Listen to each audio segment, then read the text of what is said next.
प्रिय छात्रों नमस्कार। निवास क्लासेज में आपका स्वागत है। तो दोस्तों आज के वीडियो में हम आपको वर्ग 7वीं का गणित प्रश्नावली 2.1 का प्रश्न संख्या 1 से हल करके बताएंगे। तो जैसा कि प्रश्न संख्या 1 में आप देख रहे हैं, यहाँ बताया गया है निम्न के चार चार तुल्य भिन्न लिखिए। अब इस प्रश्न में टोटल 3 प्रश्न दिया गया, इन सभी को आपको चार चार तुल्य लिखना है। ठीक है, तो इस संख्याओं को किस तरह से चार चार तुल्य के रूप में लिख सकते हैं, चलिए यहाँ पे हम आपको हल करके बताते हैं। ठीक है, तो आप यहाँ पे देख रहे हैं कि प्रश्न को पहले लिख लिया है। अब आपको इसको चार चार तुल्य ज्ञात करके बताते हैं। तो दोस्तों पहले आपको ये समझना है कि यह चार तुल्य निकालने के लिए आपको ऐसी क्या संख्या ज्ञात करनी है जिसे काटने पे जो है मान पुनः फिर से 2/3 के रूप में आ जाएगा। ठीक है, तो चलिए यहाँ से पहले हम क्या लिखते हैं, 2/3 को सेम लिखते हैं। ठीक है, तो पहले आपको लिखना है यहाँ पे एरो का निशान लगाना है, फिर लिखना है 2/3। तो यहाँ पे आपको बताया गया है चार तुल्य। ठीक है, तो चार तुल्य लिखने के लिए आपको 2/3 को 4 बार पहले लिख लेना है। ठीक है, तो फिर से यहाँ लिख लेते हैं 2/3, 2/3। इस तरह से आपको बारी बारी से लिखते जाना है। अब आपको चार चार तुल्य निकालने के लिए यहाँ आपको क्या करना है, 2 से गुना करना है, ऊपर भी और नीचे भी। ठीक है, तो यहाँ कर लेते हैं 2 से गुना। ठीक है, नीचे भी और ऊपर भी। ये बटे का निशान भी लगा देना है। ठीक है, पूरा में इस तरह से। तो यहाँ से जब गुना करेंगे तो क्या आ जाएगा, तो 2 दूनी 4 आएगा और 3 दूना 6 हो जाएगा। अगर इसको काटते हैं तो पुनः फिर से 2/3 ही आ जाएगा। तो ये आपका पहला तुल्य हुआ। ठीक है, अब दूसरा तुल्य निकालना है। तो दूसरा है लिखें, इस बार अब 3 को लिखेंगे। ठीक है, तो 3 ऊपर भी गुना करना है और नीचे भी गुना करना है। जब गुना कीजिएगा तो 6/3 तिया 9 आएगा। तो यहाँ भी आप देख रहे हैं कि यहाँ भी जब काटिएगा तो पुनः आ जाएगा 2/3 ही आएगा। ठीक है, उसके बाद यहाँ फिर से गुना करना है। ठीक है, तो चौथा यानी कि तीसरा तुल्य निकालने के लिए यहाँ 4 से गुना करना होगा, यानी चौथी संख्या से। ठीक है, तो 4 दूनी 8/4 तिया 12। उसके बाद यहाँ पे फिर से क्या करना है, बढ़ाकर गुना का साइन करना है। चौथा है तो अब यहाँ पे 5वां संख्या से हर अंश में गुना करने के बाद आपको ज्ञात करना है। तो 5 दूनी 10, 5 तिया 15। ठीक है, तो इस तरह से चार तुल्य ज्ञात कर सकते हैं। तो यहाँ आपको बताया गया था चार तुल्य, तो लिखेंगे इसी तरह से लिखेंगे 2/3 का चार तुल्य। ठीक है, एक लाइन भाषा लिखना है आपको, 2/3 का चार तुल्य बराबर कौन कौन है। तो यहाँ जो संख्या आया है बस यहाँ आपको लिख देना है। ठीक है, तो चलिए यहाँ से हम लिख लेते हैं 4/6 पहले आया है। ठीक है, उसके बाद कॉमा का निशान लगाना है, फिर 6/9, उसके बाद 8/12, उसके बाद और लास्ट में क्या है तो यहाँ लगाना है और 10/15। तो इस तरह से आप इसको हल कर सकते हैं। तो ये आपका राइट आंसर है। ठीक है, आप चाहें तो इसका स्क्रीनशॉट ले सकते हैं। ठीक है, तो नेक्स्ट क्वेश्चन को इसी तरह से हल करेंगे। तो क्वेश्चन नंबर 2 में आप देख सकते हैं प्रश्न है 6/7 है। ठीक है, तो फिर से यहाँ पे एरो का निशान लगाना है और आपको हल करना है। तो पहले आपको पुनः 6/7 को 4 बार लिखना है। ठीक है, तो 6/7, फिर से यहाँ लिखेंगे 6/7, 6/7, यहाँ पे लिखना है 6/7। देख सकते हैं 1 2 3 4 को पहले लिख लिया है। ठीक है, अब आपको यहाँ पे हल करना है। तो चार तुल्य ज्ञात करने के लिए पुनः आपको क्या करना है, जिस तरह से यहाँ गुना किए थे आप, इसी तरह से यहाँ भी गुना आपको करना है। ठीक है, तो आपको इस प्रकार से ज्ञात कर लेना है। ठीक है, तो इस तरह से आपका चार तुल्य ज्ञात हो चुके हैं। अब दोस्तों अगर इसको काटा जाए, ठीक है, तो पुनः आपको 6/7 ही आएगा, जैसे कि आप यहाँ समझ सकते हैं, काट के देख सकते हैं। जैसे कि 6 दूनी 12 और 7 दूनी 14, तो पुनः देखिए 6/7 ही आ गया। तो इस तरह से आप चार तुल्य ज्ञात कर सकते हैं। तो अब आपको यहाँ लिख लेना है। ठीक है, यहाँ पे लिखना है 6/7। ठीक है, 6/7 का चार तुल्य।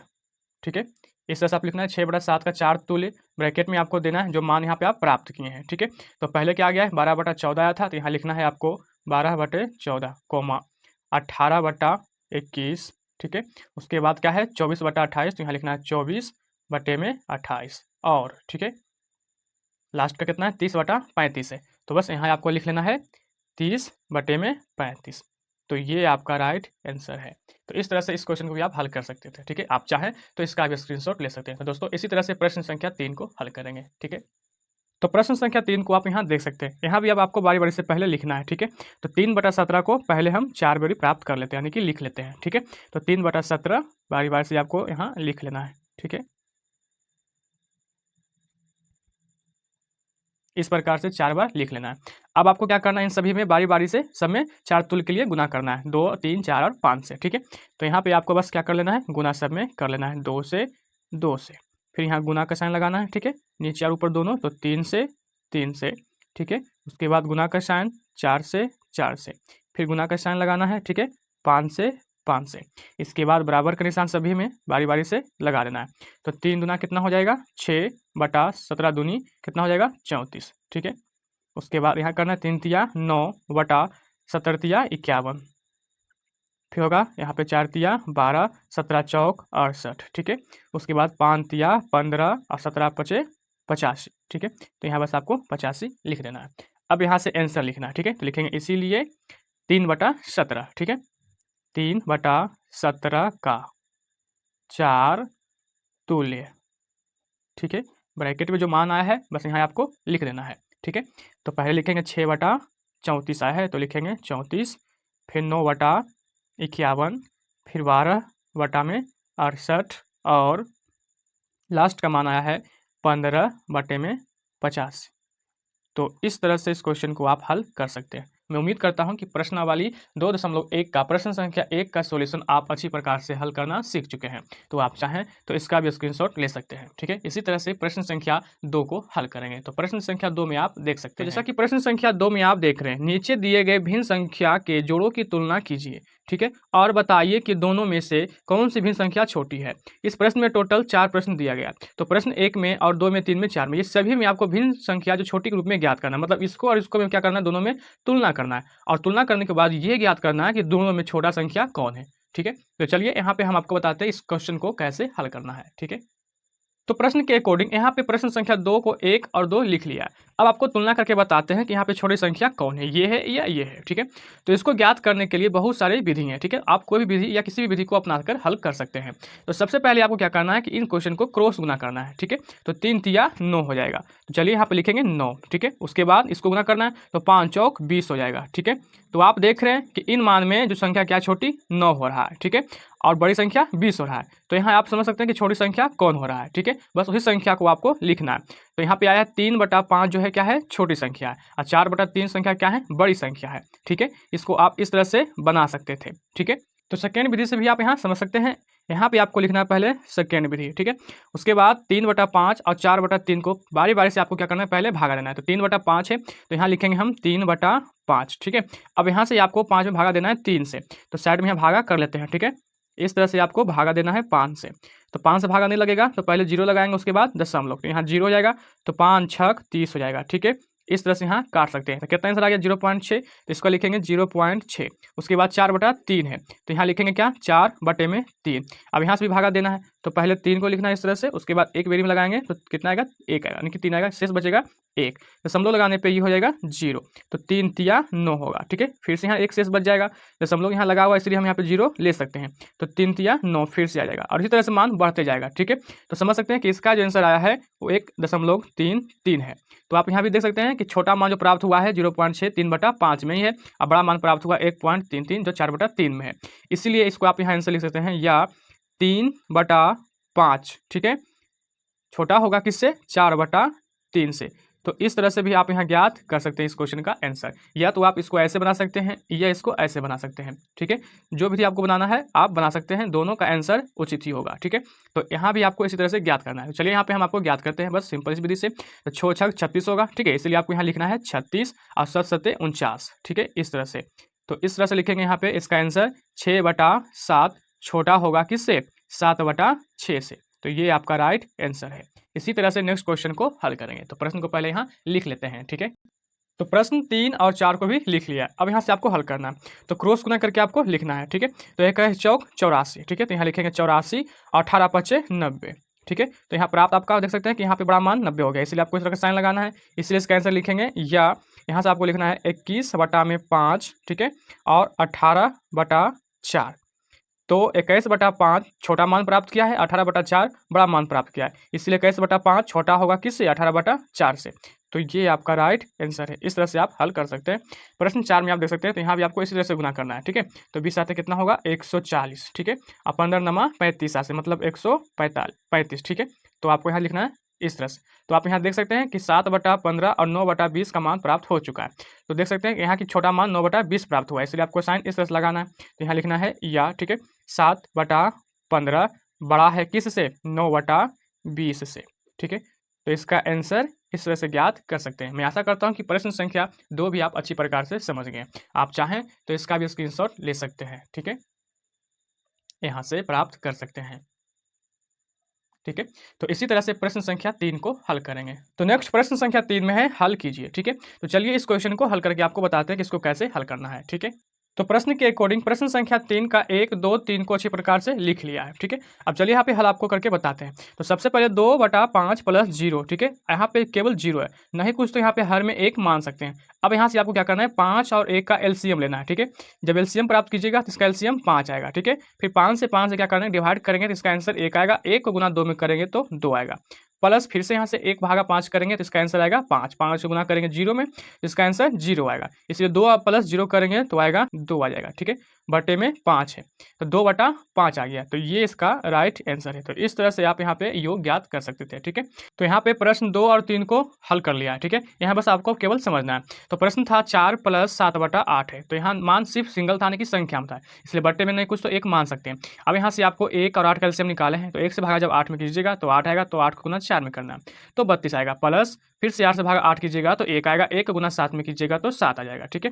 अब इसको आपको जोड़ना है, तो 32 प्लस 7 करना है तो 39 आएगा बटे में 8। दोस्तों अब ये कटेगा नहीं, तो आप इसे पूर्णांक में ला सकते हैं, इस टाइप से इसका आंसर लिख सकते हैं। अब इस क्वेश्चन को यानी इस मान को कैसे लाएं ये आपको समझना है। तो यहाँ पे क्या था, 8/49, 39/8 था, ठीक है। तो इसको क्या करना है कि आपको पूर्णांक में लाने के लिए यहाँ आपको 8 से भागा 39 में देना है, ठीक है। तो चलिए यहाँ पे हम आपको भागा देकर बताते हैं। जैसे कि यहाँ 8 है, 39 को यहाँ क्या कर देना है, भागा दे देना है, ठीक है। तो यहाँ पर हो जाएगा 8 चौक 32, ठीक है। तो बचेगा कितना शेष, 7 बच जाएगा, ठीक है। तो अब ये भागा भी नहीं लगेगा। तो इसी मान को आप यहाँ समझ सकते हैं कि जो हर में था उसे हर में सेम ही लिखते हैं, ठीक है। उसके बाद इस भागा में जो आंसर आया है उसे बटे के फॉर्म में आगे लिखते हैं, ठीक है। और जो शेष बच जाता है वो ऊपर अंश में लिखा जाता है। तो इस तरह से आप इस क्वेश्चन को इस तरह से पूर्णांक में बदल सकते हैं, ठीक है। उम्मीद करता हूँ कि ये पूर्णांक में लाने के लिए आप सीख चुके हैं।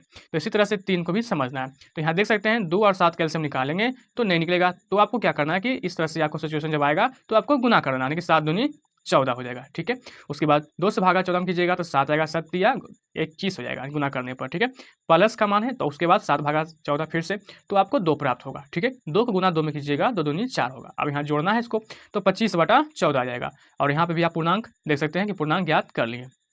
आशा करता हूं कि पूर्णांक यहाँ आप निकालने के लिए सीख चुके हैं। तो इसी तरह से यहाँ भी आप समझ सकते हैं, ठीक है। तो इसी तरह से प्रश्न संख्या आगे को हल करेंगे। पहले प्रश्न को यहाँ लिख लेते हैं। तो आप यहाँ देख सकते हैं प्रश्न को लिखने के साथ ही प्रश्न को हल कर लिया है, बस यहाँ आपको समझ लेना है। तो 5/9 + 4/7 था, ठीक है। तो एलसीएम निकालने के बाद यहाँ पे क्रियाकलाप तो आप समझ ही चुके हैं। बस यहाँ पे क्या गया आंसर, 71/63। तो इसे पूर्णांक में लिखना था, तो देख सकते हैं 1.8/63 आ चुका है, ठीक है। उसके बाद पांचवा था 4/5 और 9/15। तो 5 और 15 का एलसीएम लेने पे 15 आ गया, ठीक है। भागा करने पर आएगा कितना, 3 आएगा। 3 गुना 4 कीजिएगा तो 12 प्लस फिर से यहाँ पे गुना भाग कीजिएगा तो क्रिया करने के बाद इतना मान आएगा। सो मान को जब जोड़िएगा तो 21/15 आ जाएगा। अब यहाँ पे काट चुकी कटने वाला संख्या था इसलिए यहाँ पे काट दिया है, तो 7×21 अपानतिया 15, जो कि अब ये कटेगा नहीं इसलिए 7/5 आ गया। अब इसे पूर्णांक में लिखना था इसलिए 1.2/5 है, तो इसका राइट आंसर हो गया 1.2/5। दोस्तों यहाँ पे क्या था, घटाव का चिन्ह है, मतलब ये बन गया आपका भिन्न का घटाव। तो जिस तरह से आप इन सभी को हल करते आ रहे हैं उसी तरह से इस घटाव को भी हल करना है। फर्क यही है, इसमें आप जोड़ कर रहे थे और इसमें क्या करना है, घटाव करना है। बाकी क्रियाकलाप जो है सभी इसी तरह से होगा, ठीक है। तो आप ये भी समझ चुके हैं, फिर भी आपको यहाँ पे हम रिपीट करके समझा देते हैं, ठीक है। 15 और 20 का एलसीएम निकालिएगा तो 60 आ जाएगा, ठीक है। ये 60 किस तरह से आया है यहाँ पे आपको हम बता देते हैं, ठीक है। तो 15 और 20 है, यहाँ लिखना है 15 और 20। यहाँ पे आपको एलसीएम लगाना है तो लगेगा डायरेक्ट 5 से, क्योंकि 2 और 3 से या 4 से नहीं लगने वाला है। तो 5×3 15 अपान चौक 20। अब यहाँ देख सकते हैं दोनों क्या है, डिफरेंट है, इसलिए सभी को गुना करना है। तो 5×3 15 15 चौक 60। तो ये चीज़ आप समझ चुके हैं एलसीएम निकालने के लिए। पुनः आपको 15/60 में कर देना है तो आ जाएगा 4, 4 गुना 2 करना है तो 8 आएगा, माइनस है तो माइनस। 20/60 कीजिएगा तो आंसर आएगा 3, 3 गुना कीजिएगा 1 में तो 3 आएगा। यहाँ से माइनस करना है तो 8 में से 3 घटाइएगा तो 5/10 में 60। ये भी कटने वाला संख्या था इसलिए यहाँ पे कट गया, 5 एकम 5 12 5 60। इसका आंसर आएगा 1/12, जो कि इसका राइट आंसर है, ठीक है। तो उम्मीद करता हूँ कि ये भी प्रश्न आप अच्छी प्रकार से समझ गए। आप चाहें तो स्क्रीनशॉट ले सकते हैं। इसी तरह से नेक्स्ट प्रश्न को हल करेंगे। पहले प्रश्न को लिख लेते हैं और पुनः उसे हल कर लेते हैं, उसके बाद हम आपको समझाते हैं, ठीक है। तो प्रश्न संख्या 7, 8 और 9 को देख सकते हैं। यहाँ पे हल कर लिया है, बस आपको यहाँ समझना है। तो 11 और 15 का एलसीएम निकालना है। तो दोस्तों यहाँ पे एलसीएम नहीं निकलेगा तो हमने यहाँ पे गुना करके लिख दिया है, ठीक है। उसके बाद 11/165 कीजिएगा तो इसका राइट आंसर आ जाएगा 15। तो 15 गुना 9 कीजिएगा तो 135 आएगा। माइनस का चिन्ह, 15/165 कीजिएगा तो 11 गुना 4 कीजिएगा तो 44। घटाने के बाद 91 यानी 165 आ चुका है, ठीक है। तो यहाँ पे देख सकते हैं प्रश्न 8 में जो है आप यहाँ पे देख रहे थे बाकी प्रश्न में पूर्णांक में लाने के लिए सीखे थे, लेकिन यहाँ पूर्णांक में ही दिया गया है, तो इसको भिन्न संख्या में कैसे लाएंगे? तो कुछ नहीं दोस्तों, काफ़ी ईजी है। यहाँ पे देख सकते हैं कि 7 दूनी 14, मतलब ये मान को यानी कि पूर्णांक वाले अब हर वाले को गुना करना है, ठीक है। तो 7 दूनी 14 और अंश वाले को क्या करेंगे, ऐड करेंगे, ठीक है, मतलब जोड़ देंगे। तो 7 दूनी 14 और ये कितना हो जाएगा 15। तो आपको लिखना है 15 और बटे में जो हर में है बस वही आपको लिख देना है। माइनस का साइन है तो माइनस, फिर से 5 चौके 20, 20 और 1 21, तो यहाँ आपको लिखना है 21 बटे में 5, ठीक है। अब यहाँ से 15/2 माइनस 21/5 प्राप्त हो चुका है। तो इसीलिए अब आपको यहाँ पे क्या करना है, हर वाले को एलसीएम लेना है, कि 2 और 5 का एलसीएम निकालेंगे तो 5 दूनी 10 हो जाएगा। चूंकि 2 और 5 का एलसीएम नहीं निकलेगा तो डायरेक्ट गुना करना है, तो कितना आएगा 10। अब भागा इसको करना है, ठीक है। तो 2/10 करेंगे तो आएगा 5, इसलिए 15 पचे 75, ठीक है, माइनस 5 दूनी 10 2, इसलिए 1 दूना 42, ठीक है। अब आपको इसको घटाना है, तो 5 में 2 गया तो कितना प्राप्त होगा 3, ठीक है। उसके बाद 7 है और ये 4 है, तो 7 में 4 घटेगा तो 3 आएगा, बटे में 10 आएगा। अब यहाँ देख सकते हैं कि ये मान जो है कटेगा नहीं, इसलिए अब आपको इसको पूर्णांक में लाना है, ठीक है। तो पूर्णांक में लाने के लिए बताया कि जो हर में होता है वही हर होता है, ठीक है। और उसके बाद भागा देने पर जो आंसर प्राप्त होगा तो 10 या 30, इसलिए यहाँ पे 3 आएगा। अब शेष बच जाएगा कितना, 3 बच जाएगा, ठीक है। तो 3/3/10 इसका राइट आंसर आएगा। तो इस तरह से आप इस क्वेश्चन को हल कर सकते हैं। यहाँ 9 में आप प्रश्न को देख सकते हैं, यहाँ भी पूर्णांक में दिया गया है। तो नेक्स्ट प्रश्न 9 में है 4/1/2 माइनस 1/1/5 प्लस 2/5 है। तो ये दोनों को आपको क्या करना है, पहले पूर्णांक तोड़ लेना है, ठीक है। तो 4 दूनी 8 और 1 9, लिखना है 9/2 माइनस का साइन 5 एकम 5 और 1 कितना होगा 6, तो लिखना है 6/5 प्लस है तो प्लस 2/5, ठीक है। अब आपको इसको क्या करना है, साथ में माइनस है और प्लस है, तो 2 5 5 का एलसीएम लेना है, ठीक है। तो 5 5 एलसीएम 5 आएगा और 2 है तो 5 दूनी 10 हो जाएगा। इसका मतलब 2 5 5 का एलसीएम कितना आएगा 10 आएगा, ठीक है। तो बस यहाँ आपको 10 लिख देना है, ठीक है। उसके बाद भागा लगाना है, तो 2/10 कीजिएगा तो 5, इसलिए 9 पचे 45 माइनस 5/10 करना है 2, 2 गुना करना है 6 में तो 6 दूनी 12, प्लस है तो प्लस, फिर से यहाँ 2 प्राप्त होगा, 2 गुना कीजिएगा तो 4 आएगा। अब यहाँ पे 45 माइनस 12 प्लस 4 है, तो यहाँ पे अब आपको क्या करना है, पहले प्लस का क्रिया होता है बुडमास के रूल के आधार पे, ठीक है। तो यहाँ पे प्लस क्रिया पहले करना है, तो ऐसा नहीं कि 12 और 4 कर दीजिएगा, अगर ऐसा करते हैं तो गलत आपका आंसर आएगा, ठीक है। पहले 4 और 45 को जोड़ देना है, तो 45 और प्लस 4 कीजिएगा तो इसका आएगा आंसर 49, ठीक है। अब माइनस 12/10, ठीक है। उसके बाद 49 माइनस 12 करना है, ठीक है। तो 49 में से 12 घटाइएगा, इसका आंसर आएगा 3 और ये 7, मतलब कितना आ जाएगा 37 आ जाएगा, ठीक है। उसके बाद बटे में कितना है 10, तो यहाँ आपको लिखना है 10, लेकिन 37/10 प्राप्त हो चुका है और ये कटेगा नहीं, तो इसे पूर्णांक में लाना है, तो यहाँ लिख देना है या, ठीक है। अब पूर्णांक में लाने के लिए क्या हो जाएगा, तो आपको पूर्णांक लाने के लिए बताए थे, ठीक है, किस तरह से लाया जाता है, भागा देकर, ठीक है। तो जो हर में होता है वो हर में लिखाता है, जो आंसर आता है वो आगे लिखाता है और जो शेष बचता है वो ऊपर लिखाता है। तो इस तरह से आप पूर्णांक में ला सकते हैं। मैं उम्मीद करता हूँ कि ये भी क्वेश्चन आप अच्छी प्रकार से समझ गए। तो इसी तरह से नेक्स्ट क्वेश्चन को हल करेंगे, आप चाहें तो इसका भी स्क्रीनशॉट ले सकते हैं, ठीक है। तो नेक्स्ट प्रश्न संख्या 10 में आप देख सकते हैं 2/1/5 प्लस 1/1/4 माइनस 1/2 है। तो अब आपको इसे हल करना है। तो दोस्तों मैं उम्मीद करता हूं कि इस प्रश्न का सॉल्यूशन आप काफ़ी अच्छी प्रकार से समझ चुके हैं। तो ये क्वेश्चन को हम यहाँ पे सॉल्व नहीं करेंगे। क्यों नहीं करेंगे, क्योंकि ये क्वेश्चन को हल करने के लिए आप सीख चुके हैं। तो ये आपको होमवर्क के तौर पर रहा। इस क्वेश्चन का आंसर आप हमें कमेंट बॉक्स में बताएंगे कि आप लोग इसे हल करने के बाद क्या आंसर प्राप्त किए हैं। मैं उम्मीद करता हूँ कि आप कमेंट बॉक्स में जल्द ही इसका उत्तर हमें दे पाएंगे, ठीक है। तो नेक्स्ट क्वेश्चन को आगे हल करेंगे, ठीक है। तो नेक्स्ट प्रश्न संख्या 4 में है एक जादुई वर्ग में प्रत्येक पंक्ति, प्रत्येक स्तंभ एवं प्रत्येक विकर्ण। दोस्तों ये मान को पहले समझना है। स्तंभ यहाँ बताया गया, पर पंक्ति है तो पंक्ति इस साइड को पंक्ति कहा जाएगा, और प्रत्येक स्तंभ मतलब ये साइड को स्तंभ, और विकर्ण यहाँ दिया गया है तो विकर्ण ईमान को और ईमान को विकर्ण कहा जाता है, ठीक है। तो ये चीज को भी आप समझ चुके हैं। तो विकर्ण की संख्याओं का योग समान होता है। क्या यह एक जादुई वर्ग है, मतलब इसे हल करने कहा गया है। जैसे कि मान लीजिए इस चीज को और इस चीज को तीनों को हल करने के बाद अगर सभी का आंसर एक आता है, मतलब एक ही जैसा आता है, तब उसका उत्तर होगा हाँ एक जादुई वर्ग है। अगर तीनों का आंसर डिफरेंट आता है, मतलब अलग अलग आता है, तो आप कह सकते हैं कि यह एक जादुई वर्ग नहीं है। तो चलिए पहले चेक कर लेते हैं, ठीक है। यहाँ है 4/13, 3/13, 8/13। तो सभी का हर आप देख रहे हैं कि यहाँ पे सभी में मान जो है बराबर है, बट सभी का अंश क्या है, डिफरेंट है, मतलब अलग अलग है, ठीक है। तो चलिए पहले हल करके देख लेते हैं। तो 4 और 3 कितना होता है 7, 7 8 15, मतलब इस तरह से हल करने के बाद 15 प्राप्त होता है। तो इस लाइन में भी हमें 15 ही प्राप्त होने चाहिए अंश में, ठीक है। तो 9 और 5 कितना होगा 14 और 1 15, ये भी 15 आ चुका है। 2 और 7 9, 9 6 15। दोस्तों इस तरह से आप देख सकते हैं कि स्तंभ में तीनों मान 15 आ रहा है। इसका मतलब स्तंभ तो सही हो रहा है। अब इसको देखेंगे पंक्ति के अनुसार से, तो इसमें देख सकते हैं पंक्ति में तीनों मान आपस में क्या है, समान है हर का। अब अंश का चेक करेंगे, 4 और 9 13, 13 और 2 15, तो यहाँ भी 15 आ रहा है। 5 3 8 और 7 यहाँ भी 15 आ रहा है और 9 और 6 15, तो यहाँ भी आ रहा है 15। इसका मतलब स्तंभ हो गया और पंक्ति हो गया, 15 आ चुका है। इसका मतलब अब आपको क्या करना है, विकर्ण चेक करना है। तो विकर्ण दोस्तों ये कौन से, ये कौन होगा। तो आप देख सकते हैं विकर्ण में भी हर क्या है, समान। तो अंश को चेक करना है, 8 और 5 कितना हो जाएगा, तो आप कह सकते हैं 13। ठीक है, 13 और 2 15, तो विकर्ण का मान भी 13। तो ये विकर्ण को भी चेक करना है। तो इसका भी विकर्ण हर का जो है समान है, तो आप चेक करेंगे 6 और 5 11, 11 और 4 15। तो दोस्तों ये देख रहे हैं कि तीनों स्थिति में इसका आंसर जो है 15/13 ही प्राप्त हो रहा है। इसलिए आप यहाँ आंसर लिखिएगा, अतः यह जादुई वर्ग है। ठीक है, उम्मीद करता हूँ कि ये क्वेश्चन का सोल्यूशन भी आप समझ चुके हैं। ठीक है, तो नेक्स्ट प्रश्न संख्या 5 में आप देख रहे हैं, यहाँ दिया गया है निम्नलिखित भिन्न संख्याओं को आरोही क्रम यानी कि बढ़ते क्रम में लिखिए। 1 और 2 प्रश्न दिया गया, चलिए इसको हल करके बताते हैं। प्रश्न के अकॉर्डिंग यहाँ पे 5 का एक प्रश्न लिख लिया है। अब चलिए इसको हल करके बताते हैं कि इसको आरोही क्रम में कैसे लिखेंगे। तो 1/2 3/4 1/5 में सभी हर का पहले दोस्तों क्या करना है, एलसीएम लेना है। मतलब यहाँ लिखना है हल। ठीक है, हल में आपको लिख देना है 2 4 और 5 का एलसीएम। ठीक है, तो 2 4 5 का एलसीएम दोस्तों आएगा, 2 4 का पहले तो 2 ही आएगा। चलिए पहले हम निकाल कर बता देते हैं। ठीक है, 2 4 और 5 का एलसीएम निकालेंगे तो 2 से लगाएंगे 1 2 5। अब तीनों डिफरेंट है तो इसलिए डायरेक्ट गुना करना है, तो 2 दूनी 4 4 5 20, तो इसका एलसीएम कितना आ गया, 20 आ गया। ठीक है, अब आपको क्या करना है, 1/2 को लिखना 1/2 गुना ये 20। ठीक है, तो इसको काट दीजिएगा तो 10 दूना कितना आ जाएगा, 20, यानी कि 10 बेरे में ये कटेगा, इसलिए इसका आंसर आएगा 10। दूसरा का क्या है, 3/4, तो गुना और इस 20 को यहाँ पे रख देना है। ठीक है, तो 4 5 20 गुना करिएगा तो 5 तिया 15 आ जाएगा। नेक्स्ट 1/5 है, फिर से गुना 20। ठीक है, तो 5 चौक 20 गुना कीजिएगा तो इसका आएगा 4।